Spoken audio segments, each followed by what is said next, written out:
Marcus Carter was just 17 when he stood in that courtroom, his oversized suit hanging off his lean frame, a borrowed tie choking his neck, and fear clenching his gut. He had been charged with resisting arrest, assaulting an officer, and vandalism, charges that were as false as they were devastating. Across the room, Officer Maddox smirked, his confidence unshaken, his arrogance palpable. He painted Marcus as a menace, a threat to society, and the judge, swayed by Maddox's testimony, sentenced Marcus to community service and juvenile probation. As Marcus left the courtroom, Maddox leaned in and whispered, "See you on the streets, punk." 5 years later, Marcus stepped out of the elevator in a downtown office building, his tailored navy blue blazer and polished shoes a stark contrast to the boy he once was. He walked past plaques of city officials and framed articles until he reached his office, where Officer Maddox waited. Maddox, still wearing that same smirk, assumed Marcus was an assistant. But Marcus calmly sat at his desk, opened a thick file marked confidential, and said, "Actually, I'm your new boss." He slid the file across the desk, revealing reports, surveillance photos, and complaint forms, all pointing to Maddox's misconduct. Maddox laughed nervously, claiming that cops like him don't get punished. But Marcus leaned forward and said, "Not anymore."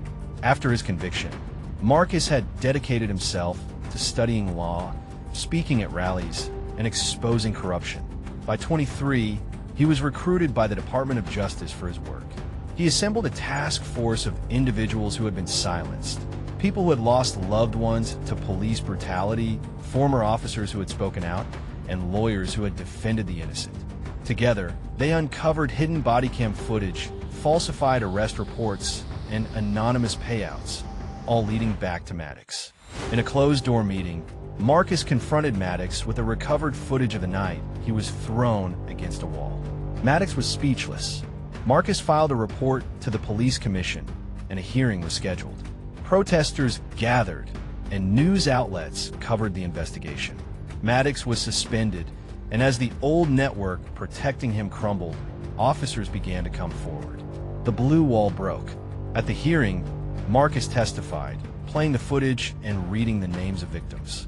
The commission voted unanimously to strip Maddox of his badge. Outside the courthouse, reporters asked Marcus how it felt to bring Maddox down. He replied, "This wasn't about bringing someone down. It was about lifting others up." That night, Marcus returned to his old neighborhood. A young boy approached him and asked if he used to live there. Marcus knelt down and said, "Every step you see, I climbed. And every fall, I got back up. You can too. Never forget who you are, even when they try to tell you different." As Marcus walked away, the city lights behind him, he knew that justice wasn't just served, it was rebuilt. Marcus had hoped that Maddox's downfall would send a message, that it would shake the system enough to make others think twice. But he was wrong. Just 3 weeks after the hearing, an anonymous letter landed on Marcus's desk. No return address, no fingerprints, just one sentence typed in block letters. "You might have won the battle, but the war ain't over." That's when the calls started, silent at first, then static-filled threats whispered through the line. He shrugged it off until his car tires were slashed outside his apartment, and his building's security footage mysteriously disappeared the next day. He wasn't scared yet, but he was alert. He knew this wasn't random. Someone with power, someone inside, was watching. Late one evening, while reviewing files on corruption cases tied to Maddox's precinct, Marcus noticed something odd. Certain documents had been scrubbed clean, whole case files replaced with blank pages. But one name kept slipping through: Detective Clay Ryerson, a decorated officer, untouchable, or so it seemed. Marcus remembered Ryerson from the courtroom 5 years ago.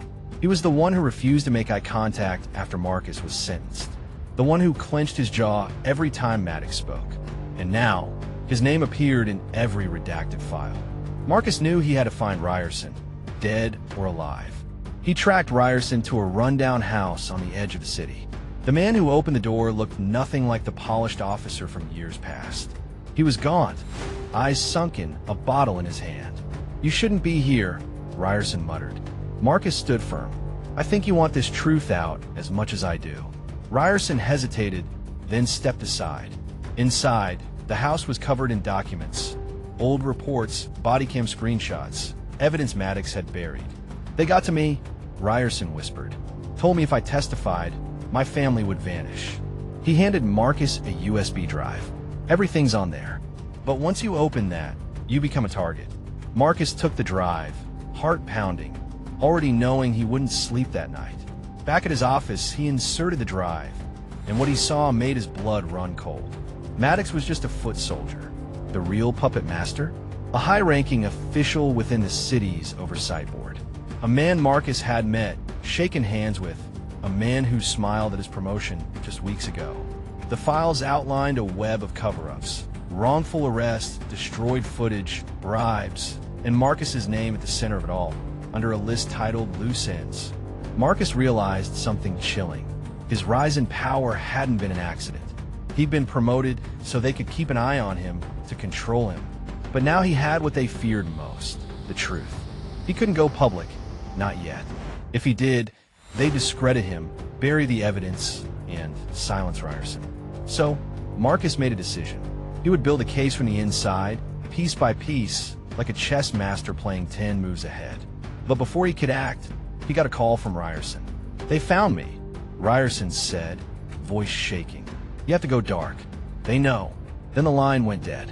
Moments later, Marcus received a video. It was Ryerson, bound to a chair in a dark room, blood on his shirt. A voice off camera said, "Your move, boss." Marcus stared at the screen, jaw clenched, every muscle in his body tight. They wanted him scared. They wanted him quiet. But all they did was light a fire. He stood, opened his safe, and pulled out a black envelope labeled Contingency Plan Alpha. If they wanted war, he was ready. And just as he dialed a private, encrypted line to a contact from his activist days, the lights in his office flickered, and the power went out. Then, 3 knocks on his office door. Slow, heavy, intentional. The hallway outside Marcus's office was silent, too silent. The kind that wraps around your neck like a noose. 3 knocks. Slow, heavy, intentional. Marcus stood frozen for a second, then moved quietly to the side of the door, flattening his back against the wall. He didn't breathe. Another knock, then a voice. "Open up, Marcus. We need to talk."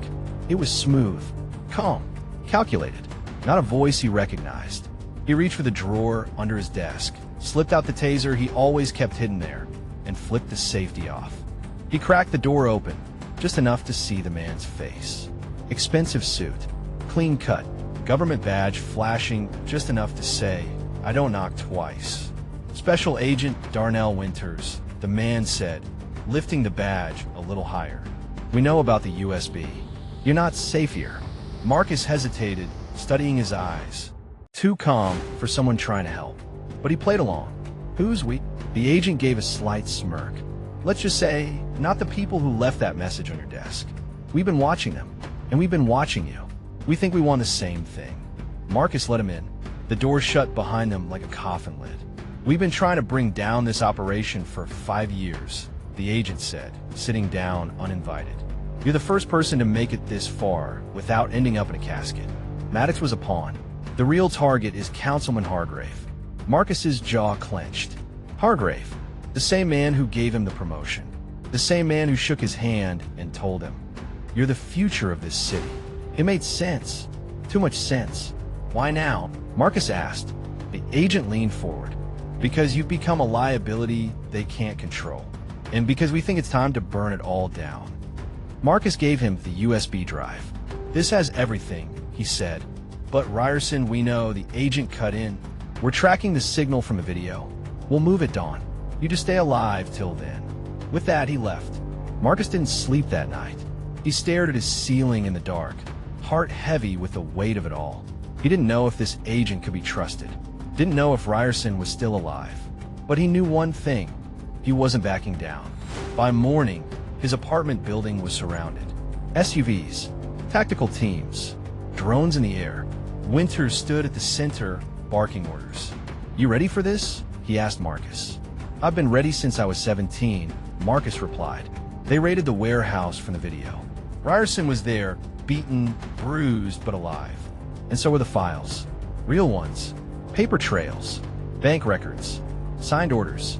enough to indict half the city's elite. Hargrave was arrested that afternoon in the middle of a press conference, his mic still live as the cuffs clicked behind his back. News outlets exploded. City official tied to decade-long corruption ring. Hero DA exposes police conspiracy. But Marcus didn't smile. He just stood in the courtroom weeks later, watching Maddox in handcuffs now, eyes full of rage as Marcus read the charges. This time, no one laughed, not even Maddox. The courtroom fell silent when Marcus looked him dead in the eye and said, "I told you. I don't stay down." As the judge banged the gavel, sentencing Maddox to 30 years without parole, the room erupted with flashbulbs. Marcus stepped outside, blinking into the light, heart finally steady. Justice had been served. Not perfectly, not painlessly, but served nonetheless. And just as he walked his car, his phone buzzed. A message. Unknown number. No text. Just a video. It showed a figure in a dark suit, sitting behind a desk, face hidden in shadows. The voice said, "You've won a battle, Mr. Carter, but you've only scratched the surface. We'll be watching." Marcus stared at the screen, then tucked the phone away. He wasn't afraid anymore, because he wasn't just a survivor now. He was the system's worst nightmare, an underdog with power and nothing left to lose.